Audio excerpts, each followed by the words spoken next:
everyone, my name is ZeBirdBrain and today we are talking about rigging. Today, it's not a tutorial, it's more like I'm gonna walk you through the rig again, so let's go. From a glimpse, we might think that there is actually like a front piece of my scarf and a back piece, and then I would like use it to hide my neck and stuff. But that's not exactly the case. So my scarf is really just, there's one piece here that is the bottom of the scarf, it's its own piece. Then I have the top scarf, which is also its own piece.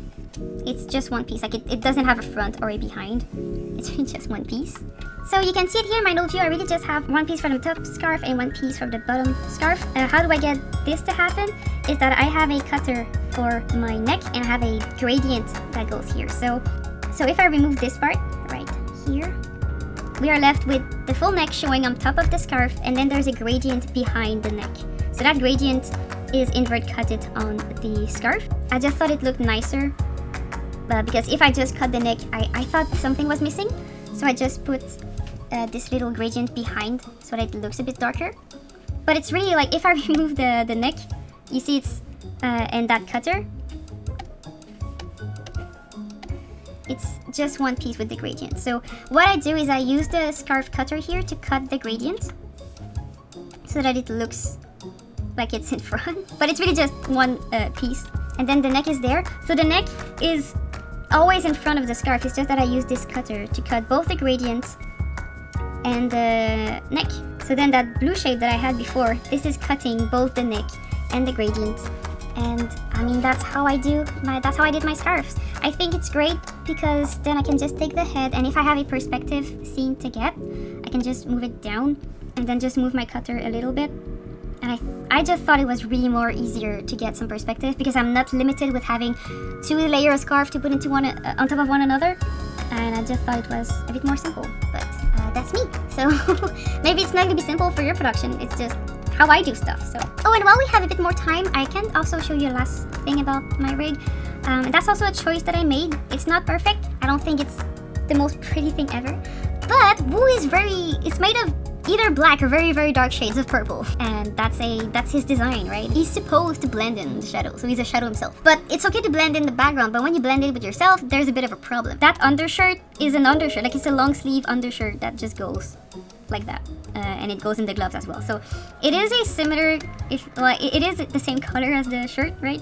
So when you put the arm in front, usually you would lose the arm, so that's why there's a line. And I know that's one of the biggest flaws with lineless rig, is that when you have a piece that needs to go on top of another, if you don't have lines, like if I didn't have my line art, like if I didn't have it, you would just lose the hand.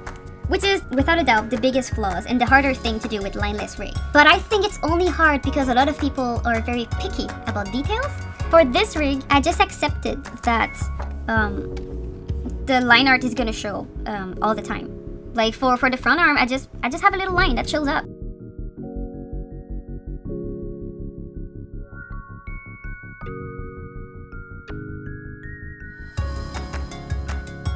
And I just think in front of other backgrounds, it just works.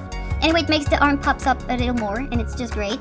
And I could have it that it's only revealing when it goes on front of another piece, which was very trendy a few years ago for rigs. But I think it's really heavier to do, and it's much more complicated, and it's doable. It's just, is this a fight that you want to fight? Like, is it that much mandatory for you to tell your story that, oh, the line needs to show up only when it's in front of the body? Like, does it impact your storytelling? I don't think so.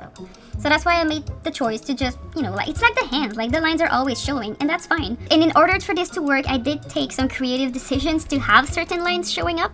And because there is certain lines that shows up sometimes, like the armor here, or the glove line here, or like the little chainmail, or the clothing folds, like there is a few lines here and there, and I put them here for a reason. It's that if I needed to have that kind of thing happen, it would make sense.